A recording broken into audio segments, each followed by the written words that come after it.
meetings. Regularly, every week, we conduct a meeting. അവർക്ക് ഇഷ്ടപ്പെട്ട ഒരു ഡേ, ഫേവറേറ്റ് ഡേ അല്ലേ, ഫ്രീ ആയിട്ടുള്ള, അല്ലെങ്കിൽ ഫ്രീ ആയിക്കോളൊന്നുമില്ല, ചിലപ്പോൾ മിഡ് ഓഫ് ദ വീക്ക് ഇറങ്ങിയവർക്ക് അവർ ഇവിടെ ഉണ്ടാവുക. കാരണം beginning of the week Monday ആണെങ്കിൽ മൺഡേ ചിലപ്പോൾ ലേറ്റ് ആയിട്ട് വരുന്നത്.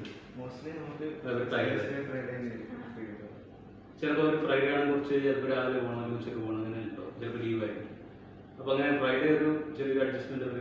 അപ്പോൾ അവർക്ക് ഏതാണ് whichever is their favourite?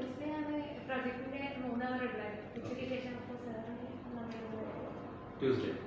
And എല്ലാ ദിവസവും I am available all the days. Class forenoon രാവിലെ ഇവർക്ക് these people they are MTech students, third semester MTech students. He is Mr. Kiran and he is Sayan. There is one more student, Saurav. ഇവർ കണ്ടിട്ടുണ്ടാവും, ഇന്നത്തെ scene പറഞ്ഞ കോളേജിൻ്റെ തന്നെ അഭിമാനമായിട്ട് scholars ആണ് അത്. Okay, so they are seriously working on different areas related to manufacturing.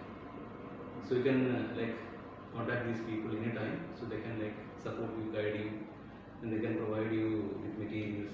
Okay. Okay, so like they have classes on Monday second hour ഉണ്ട്. I am handling the class. Tuesday first hour ഉണ്ട്, 9 to 10. അത് കഴിഞ്ഞ് ഞാൻ free ആണ്. Tuesday free ആണ്. പിന്നെ ഇവിടെ project ആണ്. Project seminar we can like adjust. ഇപ്പോൾ ഫോർനൂൺ ആണെങ്കിൽ ഇപ്പം as per the KTU schedule പ്രകാരം മോർണിംഗ് ആണെങ്കിൽ തന്നെ നമുക്ക് ആഫ്റ്റർനൂണിലേക്ക് ഷിഫ്റ്റ് ചെയ്യാം, കുഴപ്പമില്ല.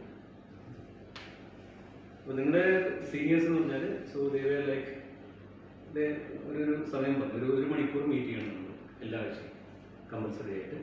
So will be like discussing what are the ideas and what are the progress. പിന്നെ അതിൻ്റെ ഒരു ഷോർട്ട് ആയിട്ടുള്ള പ്രസൻറ്റേഷൻ, ഒരു PPT കാണിച്ചു with the what are simulation they have done. അപ്പം അങ്ങനെ വളരെ സീരിയസ് ആയിട്ടാണ് നമ്മൾ കൊണ്ടുപോയത്. Okay, serious in the sense നമ്മൾ ഒരു അല്ലേ, നമുക്ക് we should get like updated and എന്താ പറയുന്നത് ആസ് ഓൺ ഡേറ്റ് എന്താണ് സ്റ്റാറ്റസ് എന്നുള്ളത് നമുക്കറിയാം. അപ്പോൾ ആ രീതിയിലാണ് നമ്മൾ മുന്നോട്ട് വന്നിരുന്നത്. സോ അതേപോലെ തന്നെ നിങ്ങൾക്ക് ഏതാണ്, അല്ലെങ്കിൽ നമുക്ക് കുറേ സബ്സെറ്റ്സ് ആണ്, സബ്സെറ്റ്സ് അല്ലെങ്കിൽ വേരിയൻസ് ആണ് മെഷീൻ ലേണിംഗ്. മെഷീൻ ലേണിംഗ് എന്താണ് എനിക്കറിഞ്ഞൂടാ, CS ഫാക്കൽറ്റിക്കോ അവർക്ക് അറിഞ്ഞൂടാ, ആർക്കും അറിഞ്ഞൂടാ. ഈ ഒരു ഫാൻസി വേർഡിങ് അല്ലേ, നമ്മൾ പല ഫാൻസി വേർഡ്സ് ഇപ്പോൾ വന്നുകൊണ്ടിരിക്കുന്നുണ്ട്. ഇപ്പോൾ ആത്മനിർഭർ ഭാരത് എന്ന് പറഞ്ഞാൽ എന്തെന്ന് സംഭവം, നമ്മൾ സ്വയം പര്യാപ്തരായിരിക്കണം അല്ലേ, അത്രയേ ഉള്ളൂ.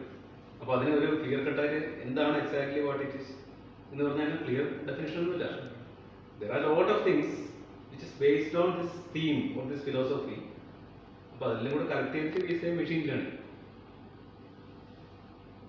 ഓക്കെ, സ്പെസിഫിക് ആയിട്ട് ഡിജിറ്റൽ ട്വിൻ എന്ന് പറഞ്ഞ ഏരിയ വന്നിട്ടുണ്ട്. So for example, there is a research scholar over here. So he told, okay, digital twin we can. So I read the article several times. പല പ്രാവശ്യത്തിൽ മനസ്സിലാക്കാൻ വേണ്ടി. സംഭവമൊന്നുമില്ല, സംഭവം മുമ്പുണ്ടായിരുന്നു തന്നെ, ഇത് കുറേ കൂടി അഡ്വാൻസ്ഡ് വേർഷനാണ് ഇത്.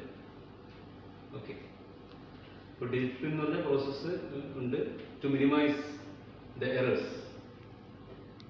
Four example, if you have the CMM based machine over here, have you seen that? Yes. CMM-നകത്ത് inherently there are 21 types of errors, 21 തരത്തിലുള്ള എറേഴ്സ് ആയിരിക്കും.